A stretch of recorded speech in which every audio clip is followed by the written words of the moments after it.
They're back. Our wildly unpopular Congress back in session. A slew of legislation still left on the books, and Moody's announcing the possibility of another downgrade as a result. So, what do our lawmakers have to say about coming together and getting a deal done for the American people? I'm not confident at all. Where's the president? Where's the leadership? Absent without leave. There's a lack of leadership in this administration. The president should be called upon, asked what is his plan. I think we have to look at the glass being half full, not half empty all the time. I'm confident that we will reach some kind of an arrangement.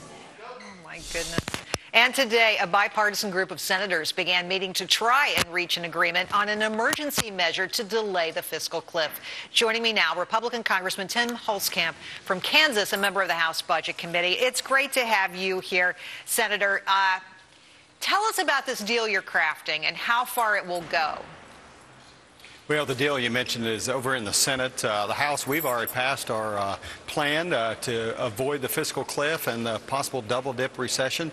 What has not happened is the Senate or the President actually come up with a plan to deal with the tax cliff and the sequestration cuts that we believe would have a pretty negative impact on the economy.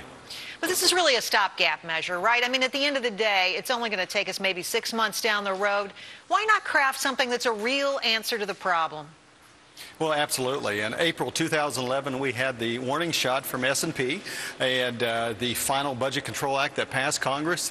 3 days later, they did a downgrade. Now, just yesterday, Moody's has said, hey, if you don't get your act together, if you don't have a plan for fiscal responsibility, we could be downgrading you as well. And that's another warning shot across the bow. I do not think anything's going to happen before the election. Too much politics going on. But again, the House has passed their plan to avoid the tax increase and avoid some of the cuts.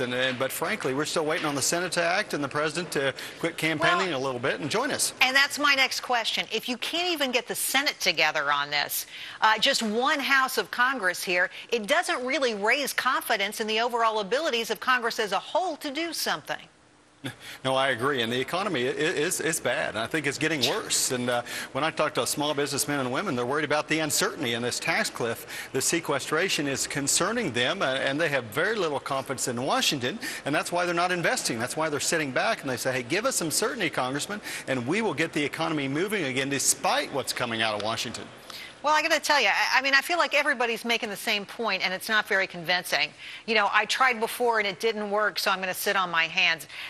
It's frustrating to watch, and I think the American people are really tired of Congress not getting their act together on the one simple thing that they're supposed to do. Your response? We've got to pass a budget, and you can't get your act together. No house, no business, no family can balance their budget unless they actually have a budget, and the Senate won't pass one. But it remains to be seen whether or not Congress and the President can get their act together.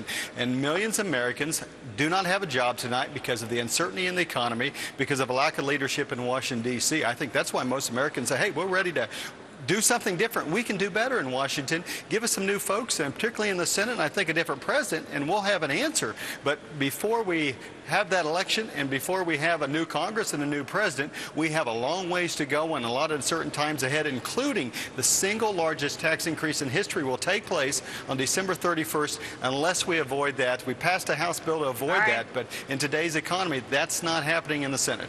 Senator, it's a pleasure to have you on. I hope you can get something done. However, like many people, I'm not very confident. Thank you so much. Thank you so much, Gerri.